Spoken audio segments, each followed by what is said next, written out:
Salut les tisons, j'espère que vous allez bien. Salut tout le monde. Nous sommes là maintenant pour faire notre spécialisation Bible 1. Je vais partager avec vous tout ce qu'on doit savoir et tout ce qu'on doit savoir faire pour cette spécialisation-là. Alors, si tu trouves cette vidéo trop longue, tu pourras la regarder en plusieurs fois. Tu peux faire pause, tu peux recommencer, prendre du temps, mais j'espère qu'elle ne va pas durer plus de 30 minutes. Donc, c'est parti. Nous commençons tout de suite. Je vais repartager mon écran. Alors, comme je disais tantôt, nous allons voir aujourd'hui la spécialisation Bible 1. Je veux bien me présenter, même s'il y a beaucoup d'entre vous qui me connaissent déjà. Je suis Yvelande Brasier, je suis chef guide à l'église de Paris Sud et pour cette année ecclésiale, je suis responsable des tisons. J'aime beaucoup la JA, j'aime beaucoup la technique JA et tout ce qui a rapport avec la vie sauvage. Donc, voilà, tu vas me trouver dans les, dans les camps, partout où il y a la vie sauvage. Hein, j'aime bien ces activités-là. Je partage mon savoir-faire aussi sur tisonland.com où tu pourras trouver pas mal d'activités en rapport avec les enfants, des travaux manuels, des astuces pour préparer son casseur, pas mal de choses. Je pense que tout le monde y trouvera son compte. Alors, qu'est-ce qu'on nous demande pour la spécialisation Bible 1? 1. Je possède une Bible. 2. J'énumère dans l'ordre tous les livres du Nouveau Testament. 3. Je sais raconter les histoires suivantes. Moïse sur le mont Sinaï, Samuel appelé par l'Éternel, Daniel dans la fosse au lion, Jésus à 12 ans dans le temps. 4. Je sais raconter le contenu des 3 premiers chapitres de la Genèse. 5. Je prépare et réalise le mime d'une parabole que j'ai choisie. Nous commençons tout de suite par la première exigence. Je possède une Bible. Alors, c'est aussi facile que ça. C'est tout simplement d'avoir une Bible que un parent nous a offert, un ami, une tante, une cousine, ou en tout cas, quelqu'un nous a offert une Bible parce qu'à notre âge, je pense qu'on ne va pas pouvoir l'acheter parce que nous sommes des tisons. Moi, j'ai ma Bible, justement, j'ai fait des photos parce qu'en général, je propose toujours à mes tisons de mettre une photo d'eux-mêmes avec leur Bible dans le classeur pour cette partie-là, posséder une Bible. Aussi simple que ça. Moi, j'ai la Bible des explorateurs. Il y a aussi la Bible pour les aventuriers qui est l'équivalent dans l'Union franco-belge des tisons. Et il y a d'autres Bibles aussi. Hein. Si vous n'avez pas ces Bibles-là, c'est parfait. On va voir un peu plus tard les différentes versions de Bible qu'on peut avoir. Alors, si on parle de Bible 1, de posséder une Bible, il y a une question qu'on peut se poser. C'est quoi la Bible? La Bible, c'est un mot grec, c'est un mot ancien qui vient du mot biblia, qui signifie les livres. La Bible n'est pas seulement un livre, mais c'est une parole, c'est une bibliothèque. Il y a beaucoup de livres à l'intérieur. Qu'est-ce que la Bible dit d'elle-même? On peut trouver plusieurs réponses, mais j'ai trouvé ces 2 versets intéressants. Proverbe chapitre 30, verset 5. Toute parole de Dieu est pure, il est un bouclier pour ceux qui cherchent refuge en lui. La Bible, c'est la parole de Dieu et c'est un bouclier pour ceux qui cherchent refuge en Dieu. Et Jean 17, verset 17, puisqu'on parle de la Bible, de la parole de Dieu, ta parole est la vérité. Nous croyons que la Bible est vraie. Alors, la Bible, c'est un livre qui est divisé en 2 parties. Il y a l'Ancien Testament et le Nouveau Testament. Dans l'Ancien Testament, on va trouver des événements, des histoires avant la venue de Jésus sur terre, depuis la création jusqu'à jusqu'à l'arrivée, jusqu'à la fin, avant l'arrivée de Jésus. Et dans le Nouveau Testament, il parle de la vie de Jésus et des apôtres et ce qui doit arriver bientôt. La Bible nous avertit déjà. Dans l'Ancien Testament, on retrouve 39 livres et dans le Nouveau, il y a 27 livres. Donc, combien de livres que la Bible a au total?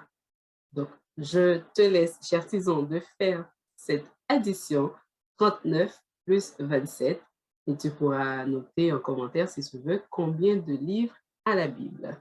La dernière chose qu'on va voir sur cette partie-là, la Bible, la Bible affirme qu'elle a un message pour tous les hommes. On peut trouver dans le livre de Marc, chapitre 12, les versets 30 à 31, qui nous dit ceci.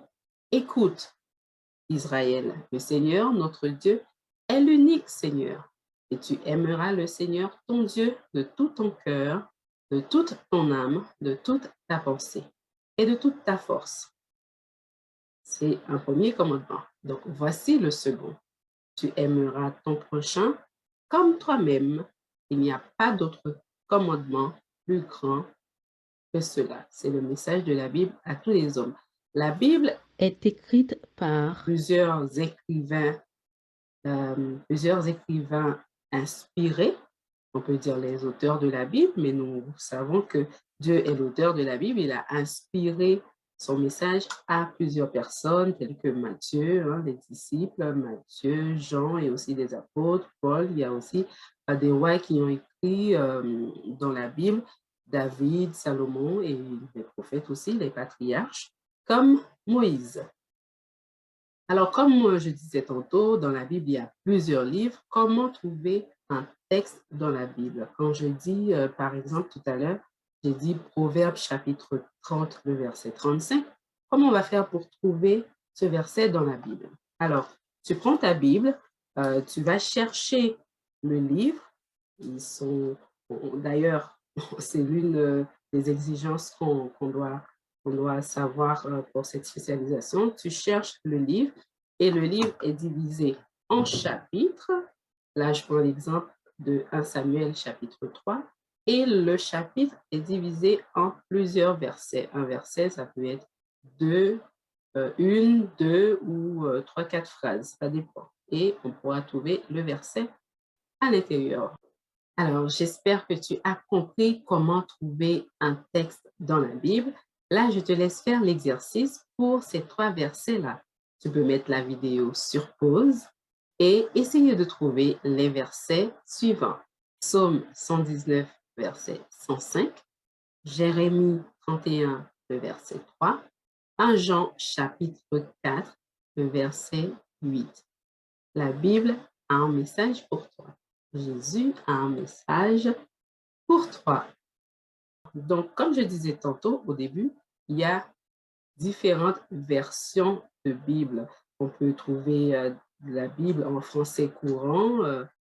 Il y a la Bible Louis II, il y a la Bible du Semeur. Il y a différentes versions de la Bible qu'on peut avoir.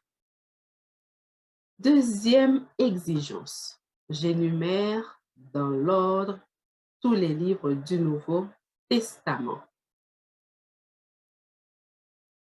On a vu tantôt, le Nouveau Testament contient 27 livres qui sont Matthieu, Marc, Luc, Jean, les Actes des Apôtres, Romains, 1 Corinthiens, 2 Corinthiens, Galates, Éphésiens, Philippiens, Colossiens, 1 Thessaloniciens, 2 Thessaloniciens, 1 Timothée, 2 Timothée, Tite, Philémon, Hébreux, Jacques, 1 Pierre, 2 Pierre, 1 Jean, 2 Jean, 3 Jean, Jude et l'Apocalypse.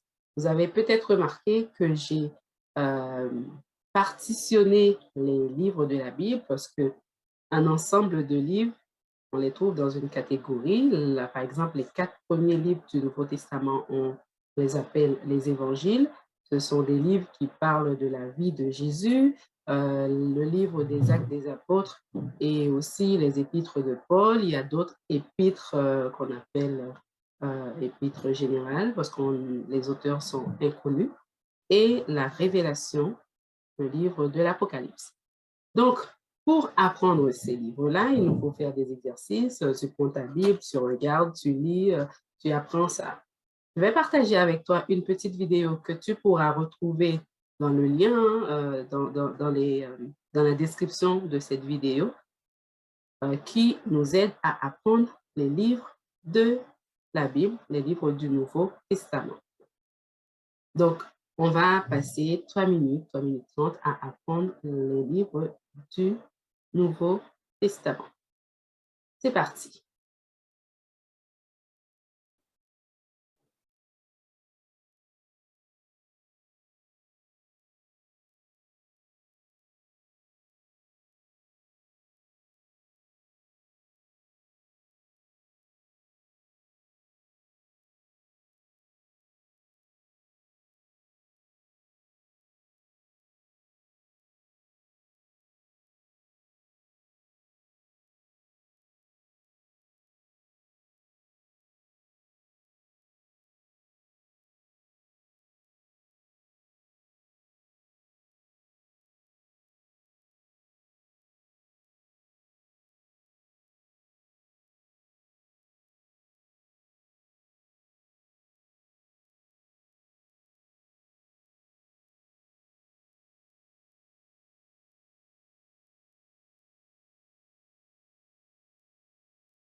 Attention, ça va aller plus vite. Est-ce que tu pourras lire?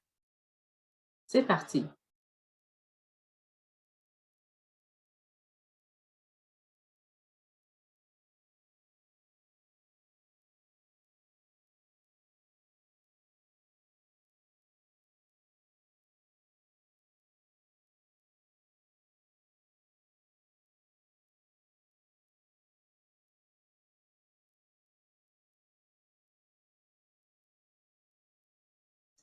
Donc, on va devoir trouver les livres qui manquent. Matthieu, Marc, Luc, Jean, Actes des Apôtres ou Actes, Romains. Est-ce que tu as trouvé?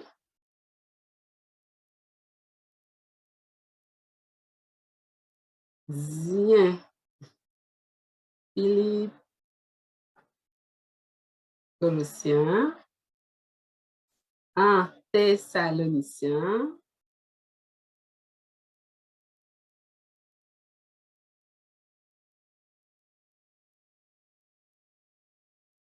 est-ce que tu as trouvé?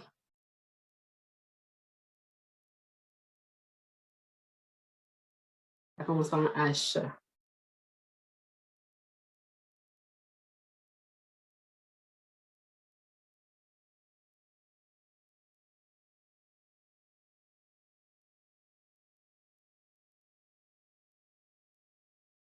Toi, Jean, Jude et le dernier.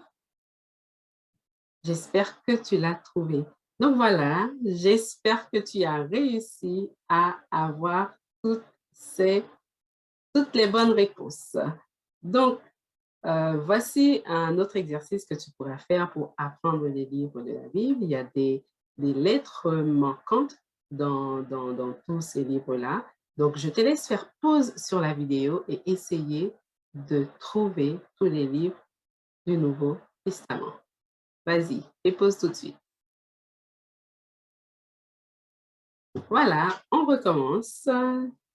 Donc, je te propose plusieurs jeu que tu peux faire pour continuer à apprendre les livres du Nouveau Testament. Si tu as des Lego à la maison, tu peux écrire les livres de la Bible dessus. Là, on a un exemple, les livres du Nouveau Testament, mais en anglais, mais tu peux aussi écrire les livres du Nouveau Testament et les empiler pour pouvoir jouer et connaître les livres. Il y a aussi, tu peux faire toi-même des cartes avec les noms des livres sur le Nouveau Testament. Tu trouveras aussi dans la description un lien qui t'emmène vers un fichier où tu pourras imprimer les cartes. On peut aussi faire des mots masqués sur des livres du Nouveau Testament et on peut aussi aller à la pêche du livre du Nouveau Testament. Tu prends des petites balles et tu pourras jouer, t'amuser tout en apprenant les livres du Nouveau Testament. Troisième exigence, je sais raconter les histoires suivantes. Alors, sois-en sûr, je ne vais pas te raconter toutes les histoires maintenant, mais je vais te donner des pistes pour bien connaître ces histoires. Tu pourras aussi les lire à la maison avec un adulte, avec tes parents et dans ta Bible surtout, puisque tu as une Bible, tu vas pouvoir lire par toi-même, pour toi-même, les histoires qu'on a proposées. On va commencer par la première histoire qui est Jésus à 12 ans dans le temple. Alors, ce que je te propose, c'est une petite vidéo que tu pourras regarder qui met en scène cette histoire racontée par Guylaine. Donc, c'est fantastique, tu verras par toi-même. Et ce qu'on va faire ensemble, on va essayer de connaître les personnages de l'histoire, dans quel livre de la Bible, dans quel chapitre, où est-ce qu'on peut trouver cette histoire. Alors, l'histoire de Jésus à 12 ans dans le temps, c'est une histoire qu'on peut trouver dans la deuxième partie de la Bible, c'est-à-dire dans le Nouveau Testament, dans le livre de Luc, chapitre 2, les versets 41 à 52. Les versets 41 à 52. Les personnages de l'histoire sont bien sûr les parents de Jésus, Joseph, Marie et aussi Jésus, les compagnons de voyage, puisque l'histoire de Jésus à 12 ans dans le temple, c'est l'histoire de la famille de Jésus et des habitants de la contrée où ils vivaient, qui allaient à Jérusalem pour la fête de la Pâque. Il y a aussi les docteurs de la loi qui étaient là à cette fête aussi dans le temple. Où est-ce que s'est passée cette histoire? Je viens de le dire, à Jérusalem, à la fête de Pâques. Voici, je te propose un coloriage que tu peux faire pour illustrer cette histoire. Tu pourras encore une fois trouver le lien pour télécharger ce coloriage dans la description de cette vidéo. La deuxième histoire, c'est Samuel appelé par l'Éternel. Encore une fois, on a une conteuse de la Bible qui nous met en scène cette histoire. C'est bien Marielle. Cette histoire se trouve dans le livre de Samuel, 1 Samuel chapitre 3, les versets 3 jusqu'au verset 10. Les personnages, bien sûr, c'est l'Éternel, puisque c'est lui qui a appelé Samuel. Bien sûr, Samuel, il est bien le personnage principal de l'histoire, et Élie le prophète. Donc, on pourra aussi parler de la maman de Samuel pour savoir comment il est arrivé près d'Élie, qui est Anna. Donc, cette histoire se passe dans le sanctuaire de Silo. L'activité que tu pourras faire pour illustrer cette histoire, parce que c'est bien d'apprendre l'histoire, mais une fois qu'on fait une activité dessus, on pourra assimiler, je peux dire encore mieux, cette histoire. Je te propose de faire un lapbook. Alors, qu'est-ce que c'est qu'un lapbook? Tu vas me demander qu'est-ce que c'est. C'est vrai que j'ai essayé de trouver le nom en français, mais je n'ai pas réussi. Je pense que c'est un mot qui... C'est un anglicisme, on utilise en français toujours lapbook. Voilà, donc je ne sais pas si tu vois, ben, je l'ai présenté, mais aussi je l'ai en main. Un labook, c'est un dossier, on va dire, c'est un mini-livre, hein, c'est une série de mini-livres, on va voir ça à l'intérieur, qui permet d'enregistrer ce qu'on a appris, permet d'assimiler ce qu'on a appris. En tout cas, le labook, c'est un processus d'apprentissage. J'ai du mal à dire le mot. Donc, on peut trouver des instructions, on peut trouver pas mal de choses. Donc, comme tu le vois à l'écran, j'ai le labook, cette partie qui est fermée. Et là, c'est la partie, quand on ouvre, je vais te montrer ça plus amplement sur une petite vidéo. Alors, voilà. Donc, le début du labook, Samuel appelé par l'Éternel, on voit le titre qui a écrit, qui a fait ce labook. Quand tu l'ouvres, tu trouves l'histoire de Samuel. Samuel qui est couché dans son lit, qui est appelé par l'Éternel. Une troisième fois, Samuel est appelé par l'Éternel et là, Samuel lui dit ce que Élie lui avait dit. On peut faire un petit rappel aussi sur la prière d'Anne, de la maman de Samuel, et aussi lorsqu'elle a ramené Samuel près de Élie. La référence, c'est-à-dire où est-ce qu'on trouve cette histoire dans la Bible, on vient de le dire, et aussi le message de Dieu à Samuel. Ce qu'on peut aussi dire, c'est qu'est-ce que j'ai appris moi-même de cette histoire, comment cette histoire m'a parlé. On peut toujours le mettre dans le labo et toujours s'amuser. Moi, j'ai écrit une petite prière qui me permet de reconnaître la voix de Dieu, euh, comme comme Dieu a appelé Samuel.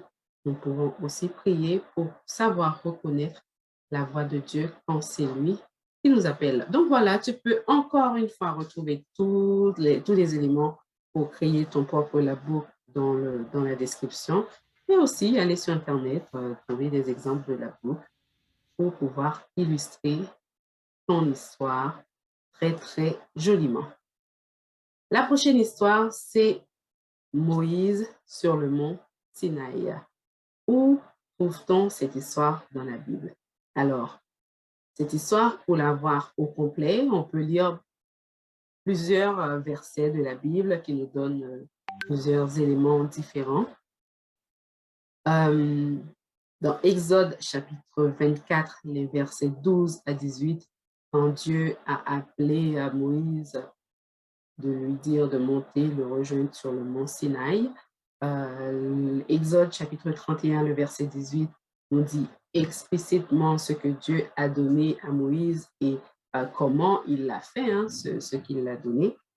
La troisième chose, c'est Exode chapitre 20, plutôt le dernier verset, c'est Exode chapitre 20, où on trouve les 10 commandements que Dieu a donnés à Moïse. Les personnages de l'histoire, bien sûr, Dieu. Il y a Moïse, le personnage principal de l'histoire. Le peuple d'Israël, puisque c'est le peuple que Moïse conduisait quand Dieu lui a donné ces instructions-là, quand Dieu lui a donné les 10 commandements. Il y a les anciens, il y a Aaron, son frère, et Hur. Où est-ce que cette histoire a eu lieu? Dans le désert de Sinaï, c'est-à-dire au pied de la montagne de Sinaï, et aussi sur la montagne de Sinaï, ou encore sur la montagne de Sinaï, si on peut bien dire comme ça. Alors, pour illustrer cette histoire, je te propose de faire un petit jeu. J'espère que tu connais au moins cette histoire, mais si tu ne la connais pas, tu pourras revenir toutefois pour faire ce jeu. Mais de toute façon, je vais te donner les réponses. Alors, les 10 commandements, quand Dieu a donné ces tables de pierre, qui a taillé la pierre sur laquelle il a écrit les 10 commandements. Qui a taillé cette pierre-là? Donc, sur quelle montagne? Je viens de le dire tout à l'heure. Qu'est-ce qu'il a utilisé pour écrire les 10 commandements? Est-ce que Dieu avait un stylo ou bien il a écrit sur, comme on parle de tablette, est-ce qu'il a tapé? Hein? Est-ce que c'est les tablettes de nos jours? À qui, les a-t-il donnés? À qui il a donné les tables de pierre? Et quels sont les autres noms qu'on donne aux 10 commandements? Première réponse, c'est Dieu lui-même qui a taillé la pierre et qui a écrit les 10 commandements. Deuxième réponse, sur quelle montagne? Je sais que tu connais la réponse, puisqu'on l'a dit plusieurs fois. C'est même dans le titre de l'histoire. Bien sûr, c'est sur le mont Sinaï, sur la montagne de Sinaï. Qu'est-ce qu'il a utilisé pour écrire les 10 commandements? Il a utilisé, bien sûr, ses doigts. Il n'a pas utilisé un stylo. Il a écrit de ses doigts sur les tables de pierre. À qui les a-t-il donnés? Il les a donnés à Moïse. Et quels sont les autres noms qu'on donne aux 10 commandements? On, on les appelle le décalogue. Le décalogue, c'est un mot qui veut dire 10 paroles. On l'appelle aussi la loi de Dieu. Alors, pour aller plus loin, tu peux acheter ce jeu, ou plutôt tes parents, un adulte pourra t'acheter ce jeu sur jiastore.fr. C'est un jeu qui parle des 10 commandements pour aller plus loin dans cette histoire, pouvoir jouer en famille, passer du bon temps en famille. Et la dernière histoire, c'est l'histoire de Daniel dans la fosse au lion, où je te raconte cette histoire. Hein, c'était quand j'habitais dans la cour royale du roi Darius. Donc, tu me vois bien avec ma tenue royale. Je te laisse regarder cette vidéo pour voir comment j'ai pu mettre en scène cette histoire pour que tu apprennes mieux l'histoire de Daniel dans la fosse au lion. On trouve cette histoire dans Daniel chapitre 6. Les personnages, bien sûr, c'est Dieu, c'est Daniel, le roi Darius, les chefs et les satrapes, et bien sûr, ou plutôt malheureusement, leurs enfants et leurs femmes. Tu verras pourquoi j'ai dit malheureusement, parce que l'histoire, voilà, je n'en dis pas plus. Et quand est-ce que cette histoire a eu lieu? C'est du temps où Darius était roi. Pour illustrer cette histoire, je te propose de le faire toi-même. Je te donne des pistes. Hein. Là, dans les autres histoires, je t'ai fait des propositions, je t'ai donné des choses, mais là, je te propose d'être créatif ou créative, soit créatif, soit créative. Tu vas illustrer de façon intéressante l'histoire de Daniel dans la fosse au lion. Tu peux écrire un poème, tu peux jouer un rôle, hein, faire une petite scénette. Tu peux aussi composer une musique, chanter une musique. Tu peux faire un diaporama, comme je suis en train de le faire là, dans cette vidéo pour te montrer tout ce que tu peux faire sur la spécialisation. C'est ce qu'on appelle un diaporama. Tu peux faire une vidéo où tu expliques l'histoire, tu peux faire une affiche, tu peux aussi créer un jeu. Donc, sois créatif. Laisse-toi aller, vas-y, illustre de façon intéressante l'histoire de Daniel. Quatrième exigence, je peux raconter le contenu des 3 premiers chapitres de la Genèse. On te demande de lire Genèse 1, Genèse 2 et Genèse 3, c'est-à-dire tous les chapitres. Alors, tous les versets du chapitre 1, tous les versets du chapitre. Tu as ta Bible, je sais que tu vas prendre le temps de lire le sabbat après-midi ou le vendredi soir quand on salue le sabbat ensemble, ou le matin même au culte familial. Tu vas prendre le temps de lire petit à petit les histoires qu'on trouve dans les 3 premiers chapitres du livre de la Genèse. Alors, le livre de la Genèse, ça veut dire, alors le mot Genèse veut dire origine, création, commencement. C'est bien pour ça qu'il est le premier livre de la Bible. Dans Genèse chapitre 1, on parle de la création. Au commencement, Dieu créa. Ce sont les premiers mots de ce livre. Bien entendu, Genèse chapitre 1.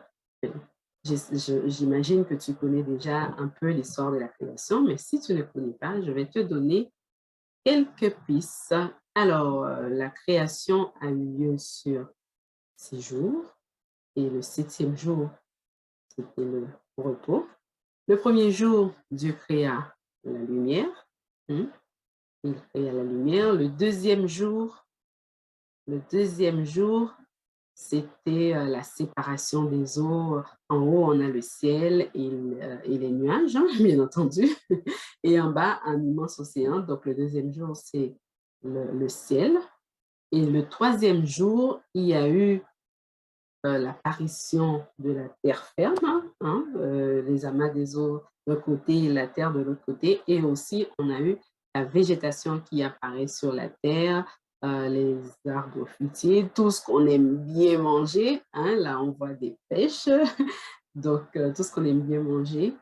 Et le 4e jour, Dieu a créé les grands luminaires, ce qu'on appelle les grands luminaires, les astres, c'est-à-dire le soleil qui nous éclaire le jour et la lune qui nous éclaire la nuit.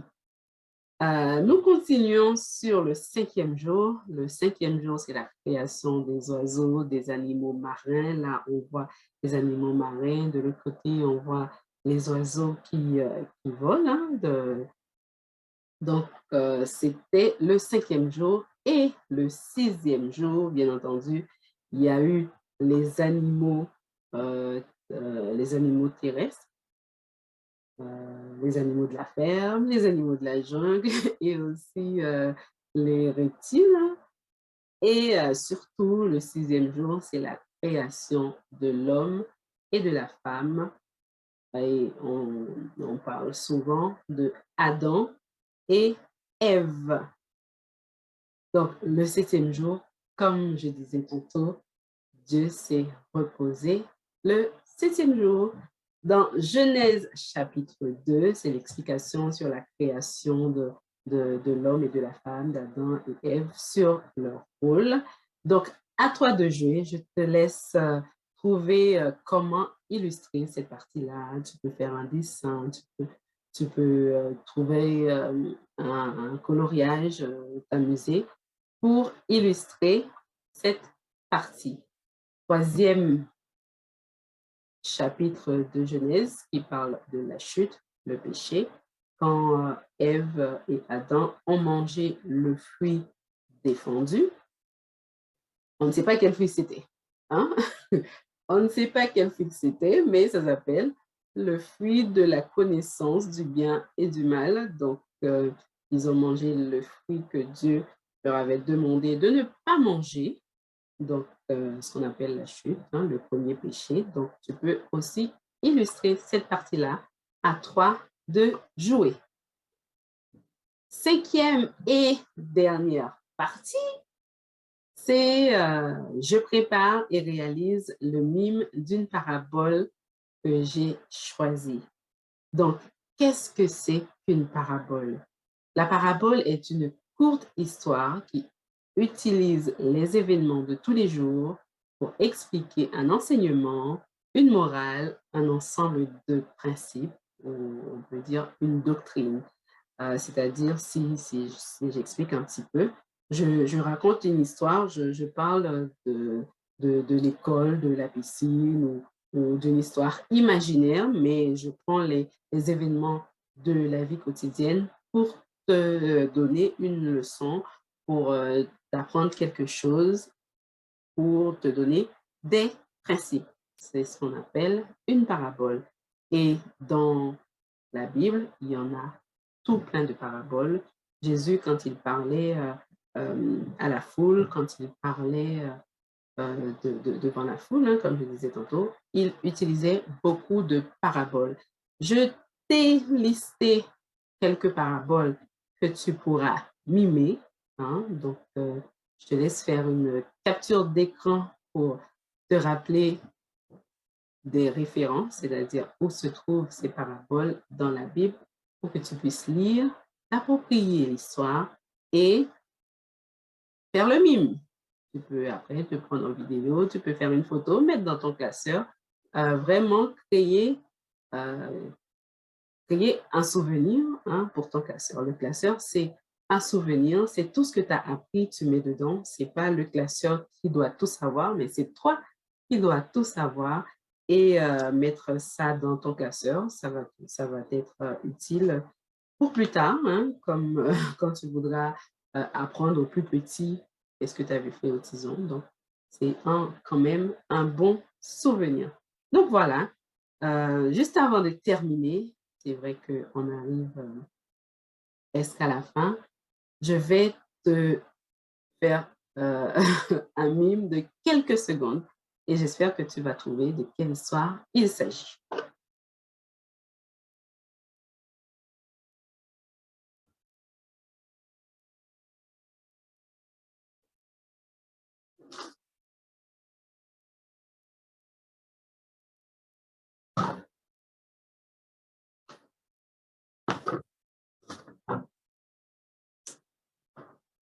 Voilà, j'espère que tu as pu deviner quelle parabole que j'ai mimée avec ce que j'avais dans la main.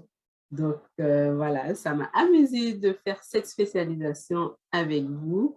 Donc, pour aller plus loin, pour préparer cette spécialisation dans ton classeur, comme je le disais tantôt, sens-toi libre, imagine des choses, fais un beau classeur, crée des souvenirs, hein. Quand tu fais ton classeur, c'est que tu crées un souvenir et aussi quelque chose qui pourra attester que tu as appris quelque chose dans cette spécialisation-là. Quelqu'un qui va le voir après pourra attester, ah ben oui, tu avais bien fait ceci, tu avais bien fait cela. Donc, ce que je te propose, c'est de le faire toi-même. Je te propose aussi un fichier, un cahier où tu pourras remplir pour cette spécialisation-là. Encore une fois, tu trouveras le lien pour télécharger ce fichier-là dans, dans la description de cette vidéo. Donc, c'est vraiment pour t'aider à aller de l'avant. Plutôt dans ce fichier, tu pourras faire pas mal de choses. Donc, c'est un fichier créé directement pour Bible 1. Dans ce fichier, dans ce cahier de spécialisation, tu pourras dessiner, tu pourras écrire, tu pourras découper, tu pourras faire du scrap, tu pourras colorier, tout ce que tu veux. Et voilà, je ne te montre pas plus, je te laisse aller télécharger ce fichier pour que tu puisses remplir ce fichier. Donc, voilà, voilà, nous arrivons vraiment à la fin de cette spécialisation. J'espère que tu as passé un bon moment en ma compagnie. Donc, je te dis peut-être à la prochaine pour une autre Apportons à la flamme nos spécialisation. tisons joyeux, écoutons chanter l'âme qu'il palpite en eux. Monte flamme légère, feu de joie si chaud si bon, au local à la clairière, monte encore et monte donc, monte encore et monte donc. Feu de joie si chaud si bon.